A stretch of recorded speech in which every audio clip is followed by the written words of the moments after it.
is Tony Nwabuike, President, Association of Nigeria Licensed Customs Agents.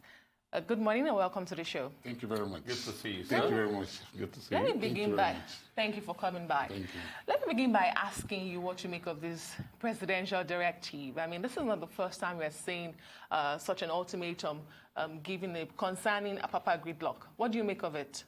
Okay, thank you very much. I have to say that this is not the very first time, like you rightly said. And for almost 30 years, I've been in Apapa Wharf, and I know so many presidents have actually given directives on issues like this, and they have been defaulted. Let's believe that this present one should be the best and the last. But as it were today, even as I'm talking to you, there's so many truck drivers, so many truck owners have still been defaulting this program, the 72 hours mandate given to them by the president. But I think to tell you that it has a whole lot of things to do with that. It's not just all about telling them vacate the road. There are more to that. At first, isn't it shocking that in the introductory report there, just a 2-kilometer stretch of road is causing all of this madness that has led to the loss of revenue worth about over 100 billion naira.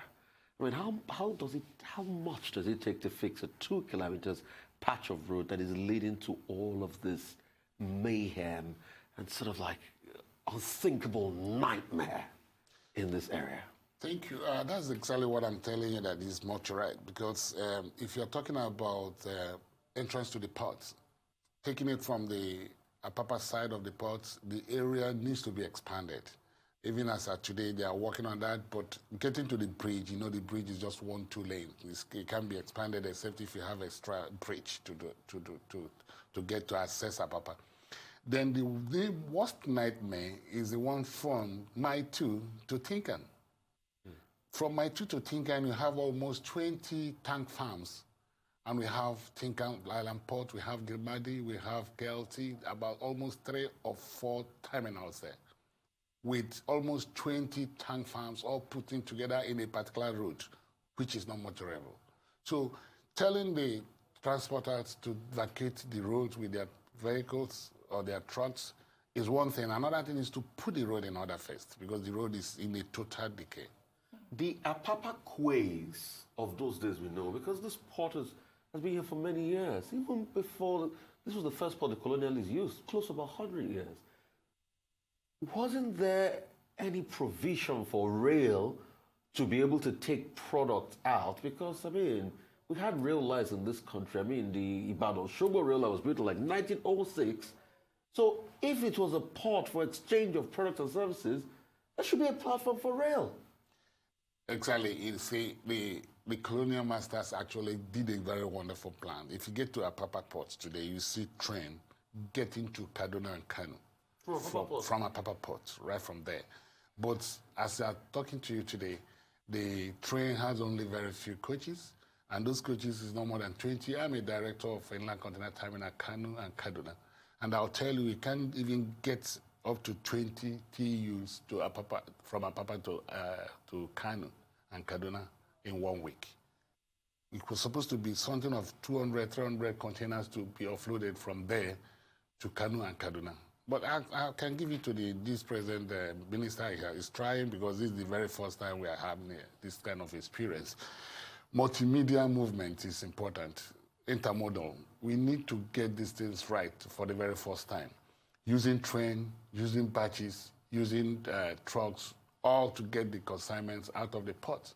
Because if you concentrate on only roads, and the roads are not good, and the whole lot of consignments are coming into Apapa and Tinkan, they need to decentralize the port too.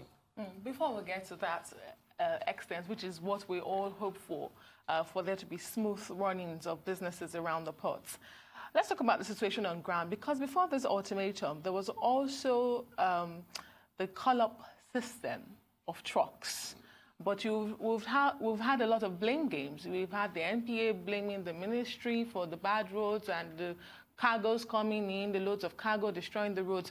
But in order to ensure smooth flow of traffic, there was a call-up system introduced in 2018 by the NPA. But what we hear is that a lot of stakeholders do not follow that system. And so they are also to blame for it. I was wondering if the freight forwarders also have a role in this. Okay, first of all, the call-up system by NPA was to be a good service, but it had been messed up by the task force. Because when they call up a kind of a truck, the task force will now stop because they want to collect some bribes. Let me tell you the truth about the whole thing, the problems we're having in the port. The task force are messing up the whole call-up system. This is the government task force. Yes, the Navy, police, all these people put together as a task force. They call up, even when the NPA calls up a particular truck, they now call up another truck using a tactics of watering their hands. You understand what I'm saying?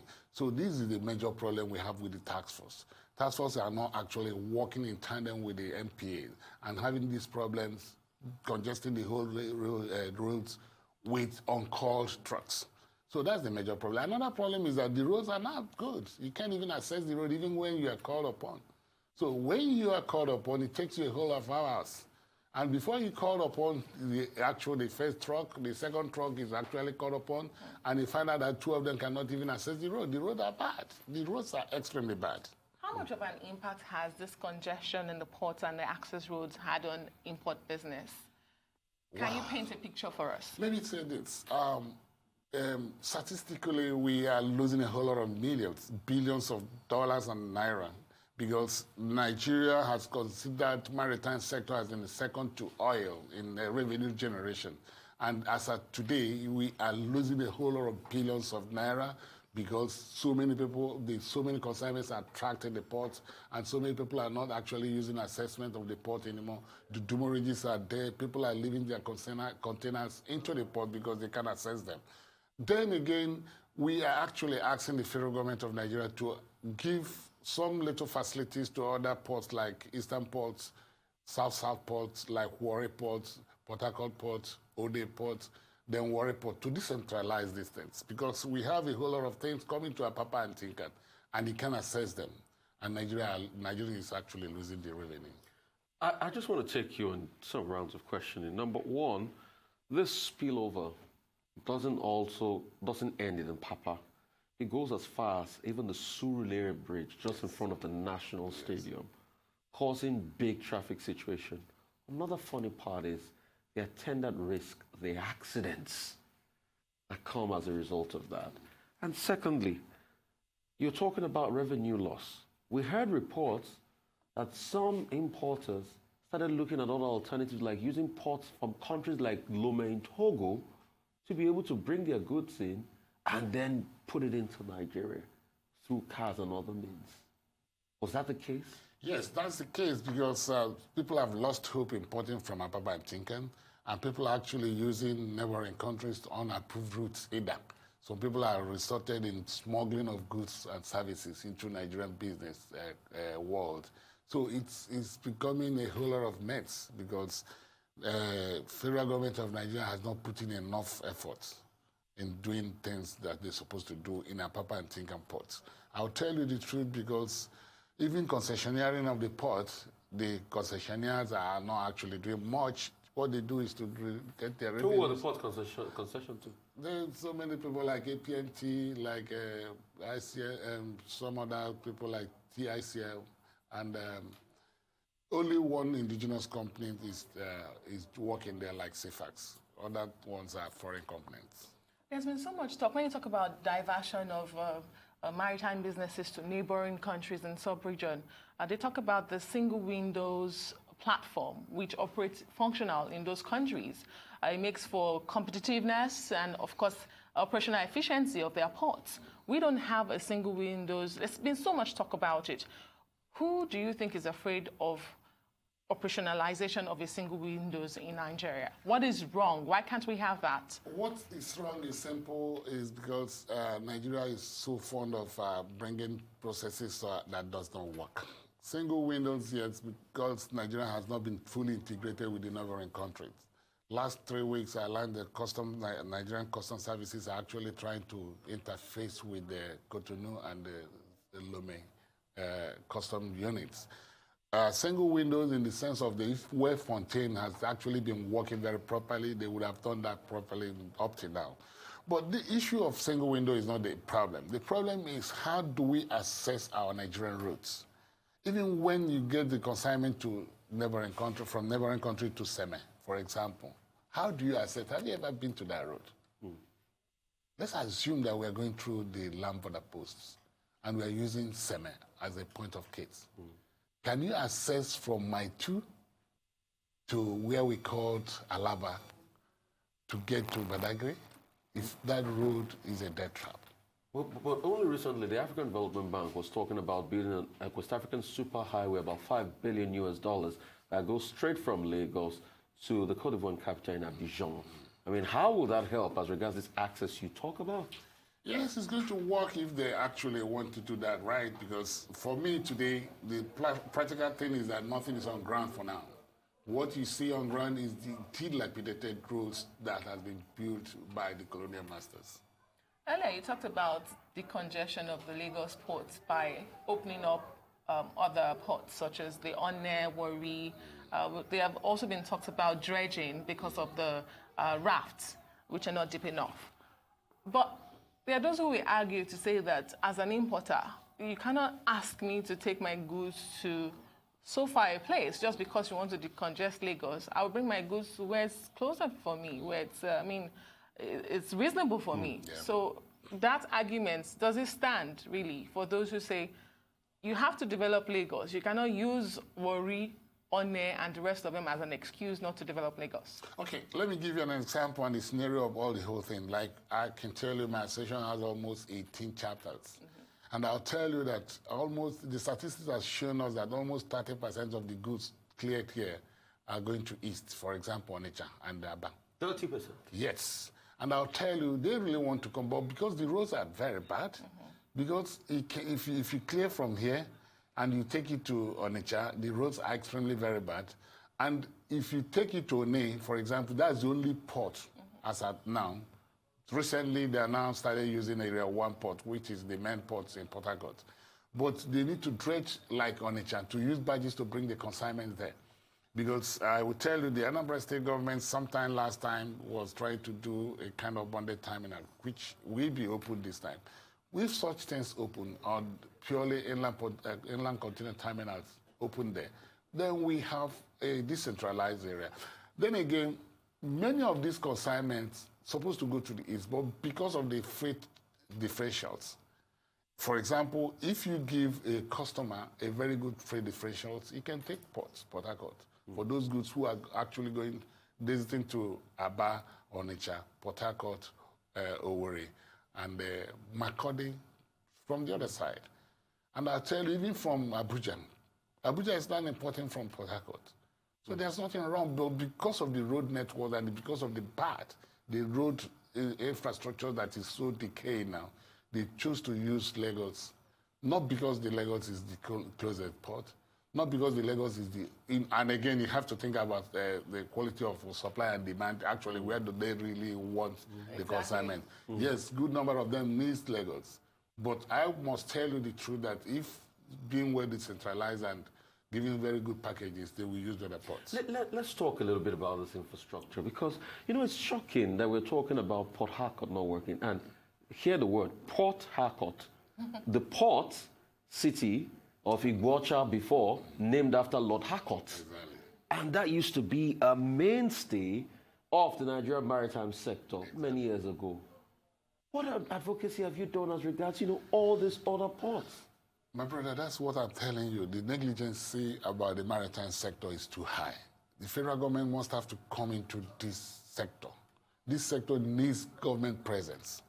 This sector needs government breadth to get it. Are you saying there's no government presence? Yeah, government actually is not ignoring this. Well, otherwise, how will you not think about this kind of road where you are generating a whole lot of revenues? Do you know how much money the customs generated last year? But the master is with you there in Apapa.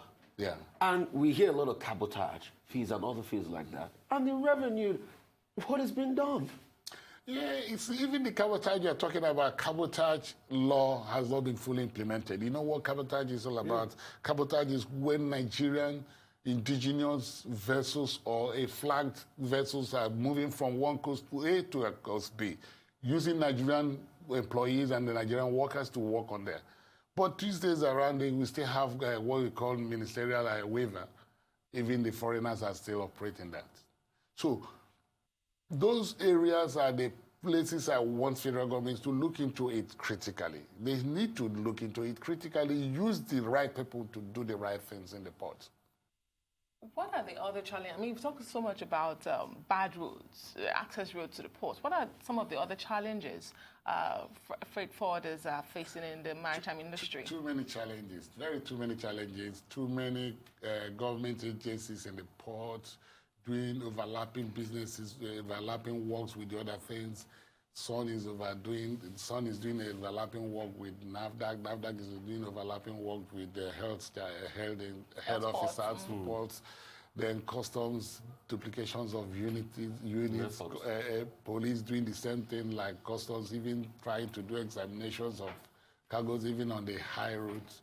See, too many things, and nobody's actually taking seriously what these government agencies are doing in the ports. Some would even argue that they're not enough. I mean, I know NAFDAC has been fighting to come back to the ports instead of being out of the ports. Although the president had issued that they should be back to the port, it's yet to be implemented. Some will say, they don't even have enough government agencies. And that's why the single windows comes into play. If we have the single windows and all these agencies being under an umbrella body. But who would you really blame for the lapses in, for instance, cargo clearing in Nigeria? Yes, I still want to take it back to the government because when you say the government, yes, when I mean government, I mean all those government agencies in the ports. Because when you talk about government agencies in the ports, you talk about even when the vice president was very magnanimous to say that they are going to do what we call ease of doing business. He actually launched it some very few years ago. And ease of doing business was to facilitate business in the port, making sure that every consignment lived within the port 24 hours. But as I'm talking to you today, it's not working. How long does it take? Today, to access the port, sometimes 2 weeks. Yes, if you look at the port, if you look at the road, you see what I'm talking about. What's the time span for demurrage to occur? The demaраges are there and the customers are paying. That's the major problem Nigerians are actually having, because when they pay the demurages, it goes back to the final consumers of the goods. And these are the Nigerians, the poor Nigerians on the road. So the demurages have actually occurred and nobody's waiving it for them. Let's talk about alternatives real quickly, because you see, if we talk about decongesting the port, it still has to be a conversation around alternatives, and not to undermine the presidential directive, but I count since the time of the last governor in Lagos, that's Nwabuike Fashola at this time, we have had about 7 such quick, clear pronouncements. In fact, there was one recently, before this pronouncement, as early as the last time the president did come to campaign in Lagos. The roads were cleared. There was a pronouncement to clear everything. But after the presidential campaign in Lagos, this came back again. We're talking lasting solutions. Have we ever thought of the viability of using badges, for instance, like it's used in Detroit Metro Port and some other ports of the world, even if the roads are not ready yet? This is where we're having the problems. That's exactly why I told you that federal government must do something about it. First of all, we need to get our rails working very properly.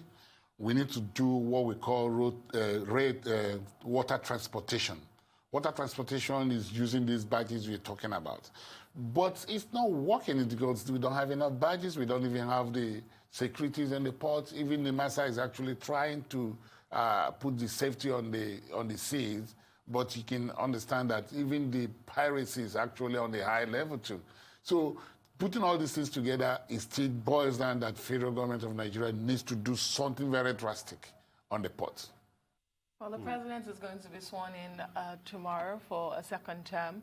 We have the MD, MPA, who a lot of people have said is very vibrant, Mrs. Bala Hassan.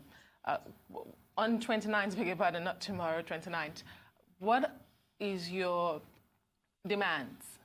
If you were to prioritize your demands for this next level, second term of the Buhari administration concerning the maritime sector. And a lot of people are talking about the blue economy these days, Yes.